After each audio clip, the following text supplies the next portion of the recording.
every parent's nightmare. That's how Ted Cruz, senator from Texas, described the tragic and deadly flash flooding that tore through parts of his state in remarks he made in just the last hour.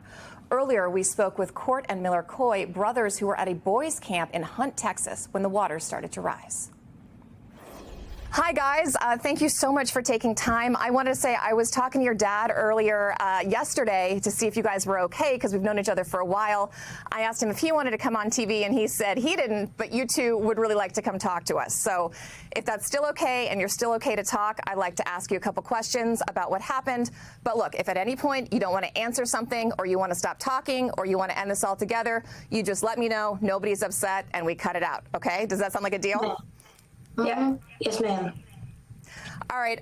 Miller, I want to start with you. Tell me about this camp that you guys went to. How long have you been going to it, and what's it like? We go to Camp La Junta, and I've been there since I was 6, and Court, you went there since you were 7, right? Yeah, he's gone there since he was 7.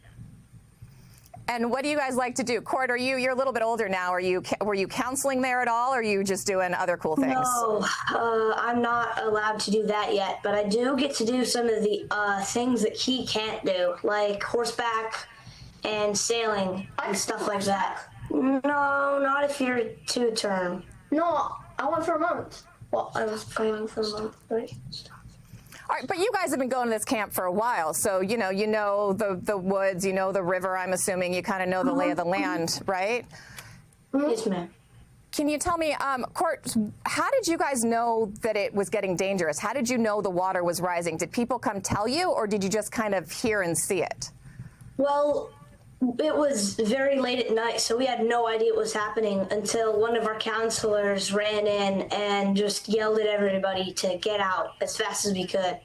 So most people were all still sleeping while that was happening, so nobody knew what was happening. We didn't have any phones or anything, so it was not like there was going to be an alarm or something. There was no signs of it except for rain and thunder, which we just thought was another rainstorm. Were you guys in the same cabin? Were you in separate cabins because you're separate ages? No. Separate cabins. Separate cabins, yes. All right, so Coy, how did you find out? Same thing? Someone came running in to tell you? No. So what happened was I was the second one up. One of the other kids got up. He went to go get one of the CIT, and then it wasn't deep yet. There was not water in the cabin yet. And then I heard weird noises by the pavilion and the dining hall. And then I shined a flashlight there, and I saw the wave, and then everything was falling. And then and then me and the other kid went to go get one of our other counselors, Philip, and then he told us to get on our top bunks, and then we were just chilling there for like an hour and a half. You were on your top bunk for like an hour? Was the water rising while that was happening? Yeah, it got up to like 4 feet at one point. That's pretty scary. Were you freaked out? Court, so you were in another cabin. How did you guys get out? Because was the water higher by the time you found out there? I don't know. Your dad was telling me that you guys had a hard time getting out of that cabin. Yeah. Yeah, we had to get out of the cabin. So when we woke up, we had to just jump out of the window as fast as we could. And by the time we jumped out, the water outside the cabin was about up to my waist.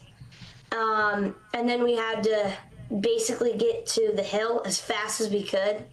And most people weren't wearing any clothes other than underwear. So most of us just had to stay in the rain for about 1.5 hours to 2 hours. I mean, tell me what that was like. Like, were you scared? Did it feel like kind of surreal, like you were in a movie? Were people screaming? Were you trying to help people get out? Like, kind of like paint the scene for us. So,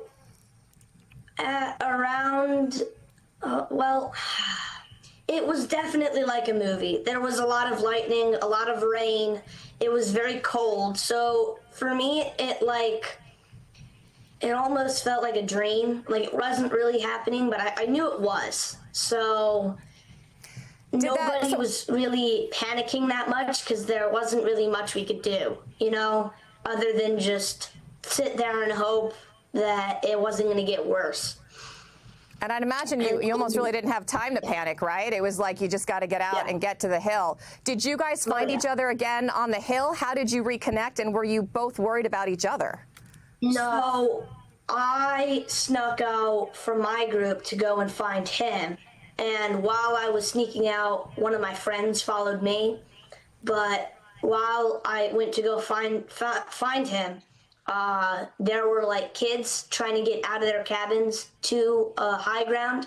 So I think I jumped in a couple of times to go and get them, and then I got back out, and then I found Miller, and then I snuck back to my group. Wow, that's pretty brave. Did you have any second thoughts about doing that? Were you worried about your own safety? No, there wasn't much thinking at all. There wasn't any time for that. There was get in or not. There wasn't any, well, should I do this? Should I not? There wasn't time. There wasn't anything, you know? Yeah. So you guys eventually ended up at a church, right? And that's where you reunited with your dad. Yeah. Your dad was telling me the cops had said, you know, don't drive on the road yet. And he said, no, he got out his biggest SUV, put it into gear, and like went to get you guys. What was that like when you finally got to see your dad and then get to go back home? Well, it was very scary while it was there because we didn't know anything about what was happening with them, because I tried calling them, my mom, and then I tried calling my dad, and they both didn't answer because I didn't realize that all power was out there.